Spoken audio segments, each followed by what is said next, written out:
Further, we're now joined from San Diego by Craig Golsetti, who is a political commentator and activist. Craig, thanks for joining us here on Press TV.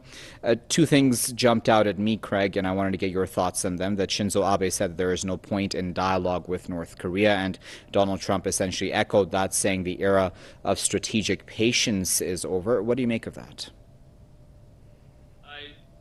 I found it incredibly problematic.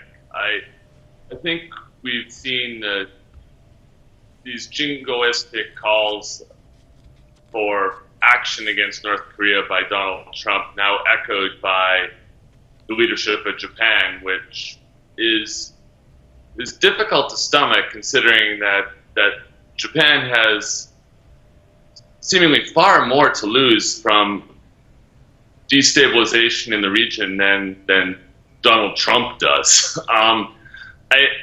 I think, for a long time, North Korea has had a history of violence and feeling a victim of Japanese imperialism, Japanese aggression, and I think this was not helpful in any way for attempting to solve the issues that arise.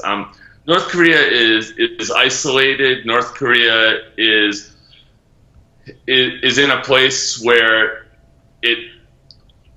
where does it go from here when one of its largest neighbors is threatening essentially silence and violence towards its regime?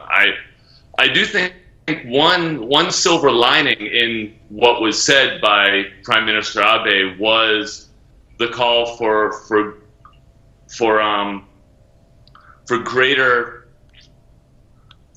efforts on the part of China to get involved in diffusing this situation, and I do feel that in a multipolar world right now, we do need to look towards countries other than the United States to bring about an end to this problem.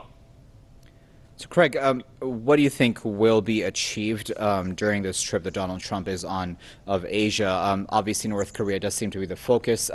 What do we, looking into the crystal ball, obviously, at this point, just estimating and guesstimating, what do we think will then be the next move on the part of the U.S. and its regional allies then towards the North?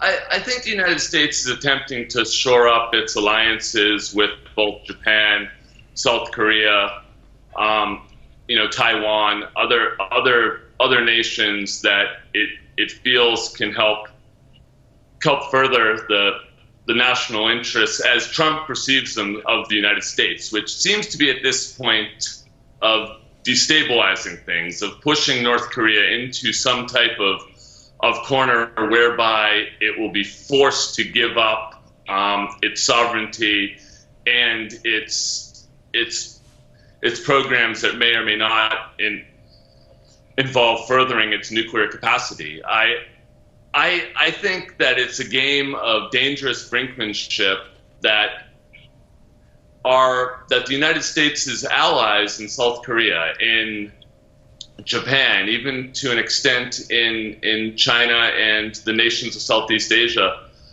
these countries need to remain on the good side of their largest market and a place where they exist as partners, and it's incredibly dangerous right now. And I think the United States is going to push this game of brinksmanship as far as it possibly can, and it seems like the Japanese government is falling in line with American policy at this moment. All right, Craig, well, we'll leave it there at that, but of course we do appreciate you taking your time out and giving us your analysis there about what Abe and Trump there spoke about in Tokyo. That was Craig Golsetti, political commentator and activist, who is speaking to us live from San Diego.